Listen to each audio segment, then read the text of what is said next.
My wife's hidden multiple affairs over the last 4 years. What should I do now? I'll start by saying that my wife, who is 45, is my best friend, and I love her deeply.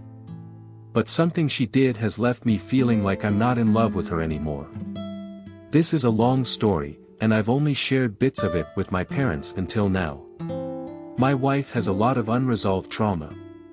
She went through a terrible sexual assault when she was 15 and has struggled with depression ever since. She also admits to being an alcoholic, something that runs in her family. Over the past few years, her drinking has gotten worse. She wants to quit but hasn't been able to yet. While she hides it well from most people, I can usually tell when she's been drinking. It's a constant source of tension because she changes completely when she's drunk. We've had arguments about this, especially since she's driven under the influence. There have been minor accidents, even with our kids in the car, though no DUI arrests yet. I've stopped drinking altogether to discourage her, but she still sneaks wine into the house. Her career has also been a struggle. At one point, she earned a great salary and was the main breadwinner. But then her workplace had a major conflict, and she was forced to take sides. That decision hurt her emotionally, and her attempt to start fresh in a new role didn't work out. She ended up unemployed, which made her feel inadequate in our relationship, even though I reassured her that we were financially stable. Almost 2 years ago, I came home late from a work trip and found her passed out on the couch. She had been acting secretive with her phone, so I got curious and decided to look. That's when I found messages between her and a coworker of mine. They had been sexting and meeting up while I was away for work or even at the gym. This had been going on for at least 3 months. I took screenshots of everything as proof. The most painful part was reading a message where she told him she loved him. He didn't say it back, but seeing it crushed me. I was in shock. I woke her up right away and confronted her. She was drunk and started crying. She brought up an old incident where she caught me watching adult content, which she said made her feel unattractive. At the time, I thought our sex life was pretty normal for a couple our age. I occasionally watch adult content, but it doesn't impact our relationship, and we've even watched it together before. Over the next few days, after she sobered up, she blamed the affair on her drinking. She said she was always drunk when it happened. I believed her because she's like a completely different person when she drinks. Even though I was hurt, I chose to stay. We have 3 kids, all teenagers or younger, and I didn't want to turn their lives upside down. I also worried that leaving her might push her over the edge, as she has struggled with her mental health for years. Then, 4 months ago, I found her passed out again. I decided to check her phone. Sure enough, she was sexting another coworker, reminiscing about times they'd been together. This time, there were photos and videos. I didn't confront her immediately. Instead, I called my parents for advice. They didn't tell me what to do but supported me in whatever decision I made.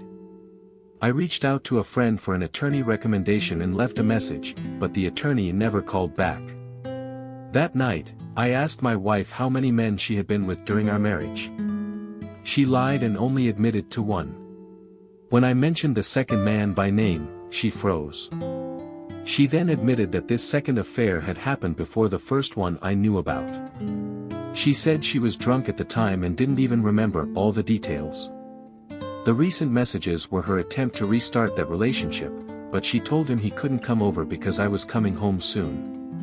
The betrayal was overwhelming. I felt completely numb. She had lied, thinking I'd never find out. Writing this now, it seems obvious that I should divorce her, but it's hard to walk away from everything we've built together, especially for the kids. I don't think they know about the affairs, though they're aware of her drinking. A divorce would disrupt all of our lives, and my job requires travel, so I'd likely have to share custody. She has started therapy and is drinking less.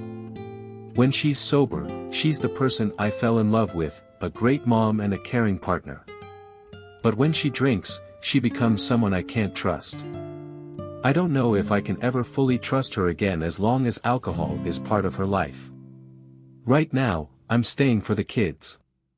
If the attorney had returned my call, I might have taken a different path. The delay has given me time to think about what's best for my family. I still feel hurt and betrayed, and I can't stop imagining her with those men. Part of me wants revenge. I plan to tell the wives of the men involved and share the evidence I have. That's where I am now. I think I need advice or just needed to get this off my chest. I probably need therapy myself because I can't stop replaying everything in my mind. Thank you for listening. Hello. Thank you for sharing your story. First, I want to say that I hear your pain and the complexity of what you're going through. This situation isn't black and white, and I can see you're trying to make the best decision for everyone involved. Let me share my perspective on how you might approach this. And I hope this could help you. First, accountability is key. From where I stand, one of the most important things your wife needs to do is take full accountability for her actions. I get that her past trauma explains some of why she's developed these unhealthy behaviors, but as adults, we have to take responsibility for how we handle our challenges. She has to understand that her choices, whether it's drinking or seeking validation outside the marriage, are hers alone. If she truly wants to move forward, she has to own what she's done and commit to doing the hard work to change. Without that, I don't think real progress is possible. Second, understanding personality versus personal problems. Something that stands out to me is that her struggles go deeper than just personal setbacks, they're tied to bigger personality issues.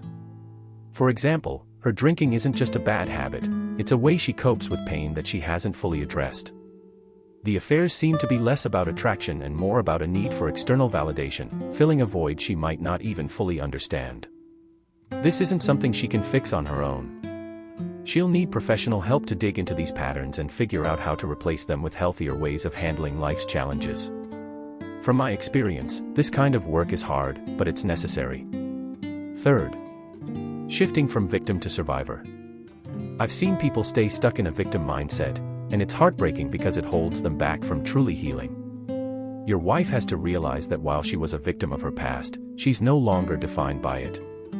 She was a victim, but she doesn't have to stay one. Her past can explain her struggles, but it doesn't excuse them, especially when it comes to her repeated betrayals. If she's serious about change, she has to leave that victim mentality behind and step into the role of a survivor, someone who takes control of their life moving forward. Next, a commitment to long-term change. I won't sugarcoat this, real change takes time, effort, and consistency. If your wife is serious about repairing the damage, she'll need to commit to long-term work. This might look like therapy, regular sessions with a professional who can help her unpack her trauma, addiction, and unhealthy patterns. Support groups, whether it's for alcohol recovery or infidelity, having a community of people who understand what she's going through can make a huge difference. Daily practice. I believe that changing behavior is like building muscle. You have to practice new habits over and over until they become second nature. This can take months, even years, but it's the only way to truly break free from destructive patterns. I'll be honest, the hardest part will be maintaining focus over time. It's easy to lose momentum once the initial crisis fades, so she'll need to stay vigilant and committed. Sixth, considering the kids. I know you're staying in part for your kids, and I get it, they're your priority. But I also think it's important to consider the impact this situation could have on them. Kids pick up on more than we realize, and they often learn how to handle life's problems by watching us. If you and your wife can model healthier ways of dealing with challenges, it could make all the difference for their future. Therapy for them might also be worth considering, especially if they've been affected by the drinking or tension in your home. Finally, what about you? Let's not forget about you in all of this. You've been carrying so much hurt, betrayal, and the pressure of keeping your family together. I think you need to prioritize your own healing, too. Have you thought about talking to someone, like a therapist or a trusted friend, who can help you process everything? You deserve support just as much as your wife does. Moving forward together if possible. If you choose to stay, I think transparency and honesty have to be the foundation of your relationship moving forward. Your wife will need to be completely open about her actions and intentions. Show you through her actions, not just her words, that she's committed to change. Accept that rebuilding trust takes time and that you may need boundaries in place to protect yourself. At the end of the day, the decision to stay or leave is yours, and only you can know what's right for you and your family. Whatever you decide, I'm rooting for you to find peace and clarity as you navigate this incredibly difficult situation. You don't have to have all the answers today, just take it one step at a time. I truly hope it helps you find the clarity and strength to move forward. I wish you and your family healing and peace in the days ahead. Thank you for sharing your story and trusting me with it. Have you ever been in a situation like this? What would you do? Let me know in the comments below. If you like this kind of content and want to hear more real-life stories, don't forget to subscribe to the channel. Your support means so much to me. Thank you.